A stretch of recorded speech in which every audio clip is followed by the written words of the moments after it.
हाय सांग माने मो मिनी ब्लॉग रो पार्ट 2 को स्वागत करुच्ची। आमे माँ पुओ दुहे मंदिर पहुँची गलु। सत कहवाई गले मु तो 30 वर्ष तले आसूची मंदिर आई ठाकुर महिमा मु किछि जानी।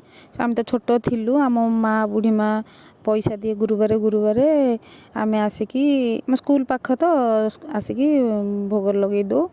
आठी आमर भोग केवल नड़िया कोरारे भोग ये दियंती आउ पणा भी दियंती। आमे पछरे जानिलु नन्ना नन्ना तो नुह ये बारिक मौसा पूजा करती। बारिक मौसा कहले पणा हूँ विधि मेने मो ठाकुर को एठू जहाँ डाकी गले आउ थर को नेक्स्ट टाइम आसिले पणा नहीं करके आसबे। देखो पुओ मोर घोड़ा बाहर करची पेटी केते सुंदर होती घोड़ा सते ना बहुत लुटुंट ये बहुत रेट। दुईटा माला और दुईटा चूर्ण पुड़िया को नहीं गले 70 टंका। जदि मो वीडियो आपण मानक भल लगी टिके लाइक करदे। पार्ट 3 बहुत जल्दी आनी। रही नमस्कार, जय जगन्नाथ।